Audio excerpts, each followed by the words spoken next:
You place a trade on a decentralized exchange thinking it's anonymous. It isn't. Someone's already watched. Everyone believes decentralized exchanges are fair. You submit a transaction. It gets processed. Your trade executes at the price you saw. That's the promise. That's what crypto evangelists have been selling since the first DEX launched. But the actual mechanics tell a different story. One that hinges on a gap between the moment you broadcast your intention and the moment it settles on chain. In traditional finance, market makers sit between buyers and sellers. They profit on the spread. They see orders before they execute. Regulators call this an information advantage. They've written rules around it. But on blockchains, especially Ethereum, there's no gatekeeper. Every transaction sits in a public memory pool called the mempool before miners or validators include it in a block. That pool is transparent. Anyone can read it. Here's what happens. You want to swap 10 Ethereum for a token. You set a price. You broadcast the transaction. For a few seconds, sometimes longer, that trade sits visible to everyone. Bots are watching. They see your swap. They calculate the impact your purchase will have on the token's price. Then they act. The bot inserts its own transaction ahead of yours. It buys the token first.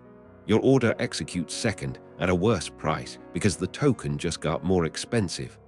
Then the bot sells its holdings. It profits from the difference. This is front-running. It's been happening since around 2020 when DEX volume exploded. The bots have gotten faster. The profits have gotten larger. The real machinery behind this is called MEV, Maximal Extractable Value.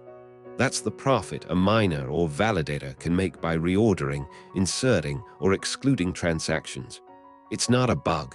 It's a feature of how blockchains work. Anyone with the power to order transactions can exploit that power. And on most blockchains, that's miners and validators. But here's where the story shifts. This isn't unique to DEXs. It's not a flaw in decentralization. It's a consequence of how consensus works. Every blockchain with ordering power has MEV. The question isn't whether it exists, it's who captures it. On some chains, it's miners. On others, it's validators. On Ethereum, after the 2022 merge, validators became the gatekeepers. They see the mempool, they choose the order. The scale of this matters. Researchers tracking MEV found that between 2020 and 2023, over $700 million in value had been extracted from users through front-running and related tactics. Not stolen in the traditional sense. Extracted. The transactions were valid. The protocol worked as designed. Users just lost more than they expected. Several solutions have emerged. Private mempools hide transactions until they're included in a block. Threshold encryption delays the reveal of transaction contents. Some protocols are testing encrypted transactions outright. But each solution trades something: privacy for latency, decentralization for safety. There's no free lunch. The deeper issue is this: decentralized systems inherit the problem of ordering. Someone has to decide which transaction comes first. Until that's solved, truly solved, not patched, MEV will exist. It's not malicious in structure. It's mathematical. It's what happens when transparency meets incentives. Understanding MEV and front-running isn't about panic. It's about literacy. When you use a DEX, you're not trading in a vacuum. You're participating in a system where timing, visibility, and ordering have real economic weight. The costs are quantifiable. The mechanisms are knowable. The risks exist whether or not you see them.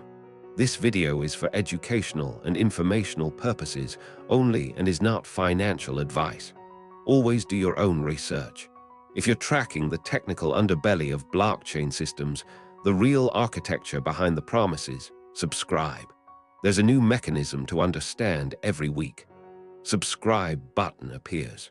Subscribe, there's a new mechanism to understand every week. This video is for educational and informational purposes only and is not financial advice. Always do your own research.